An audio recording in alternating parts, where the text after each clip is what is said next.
நம்ம எப்படி வந்து Jyothika ma'am sorry, Nayanthara ma'am sorry, நீதா அம்பானி மேம் சாரின்ட்டு நம்ம சொல்லிட்டு இருக்கோமோ, அடுத்து ஒரு ரொம்ப ட்ரெண்டான ஒரு விஷயம் பாத்தீங்கன்னா சாரி கலெக்ஷன்ஸ்ல khadi tissue. Okay. It's very breezy yet உங்களுக்கு டிரான்ஸ்பரண்டா இருக்காது. நீங்க அதுல சூப்பரா வந்து நீங்க பேர் பண்ணலாம். லைக் கான்ட்ராஸ்டா எப்படி வேணாலும். ஃபர்ஸ்ட் நான் கொண்டு வந்தது 5 கலர்ஸ் சென்னை எக்ஸ்போ 3ல.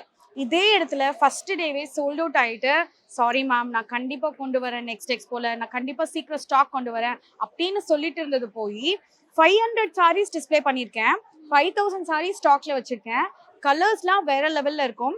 இன்னும் எதனா டிஃப்ரெண்டா நம்ம கஸ்டமைஸ் பண்ணணும் அப்படின்னு சொல்லிட்டு நான் வேர் பண்ணியிருக்க சாரில எனக்கு பீகாக் ரொம்ப பிடிக்கும். ஓகே. ஸோ என்னோட ஜுவல்லரியில இருந்து இது வரைக்கும் ஃபுல்லா கஸ்டமைஸ் பண்ணி போட்டிருக்கேன். வாவ். எஸ். காதி டிஷ்யூல ஒரு சிம்பிள் எலிகன்ட் காதி டிஷ்யூல இது மாதிரி ஒரு ரிச்சாவும் லுக் கொடுக்கலாம், காமிக்கலாம் அப்படின்றதுக்காக நான் இது மாதிரி செஞ்சேன். கண்டிப்பா. மேம் இப்ப இதுல வந்து என்னென்ன மாதிரியான கலர் வேரியேஷன்ஸ் நீங்க கொண்டு வந்திருக்கீங்க மேம்? இந்த கலெக்ஷன்ஸ்ல பொறுத்த வரைக்கும் எக்கச்சக்க கலர்ஸ் இருக்கு. மோர் தேன் 20 கலர்ஸ் சொல்லலாம்.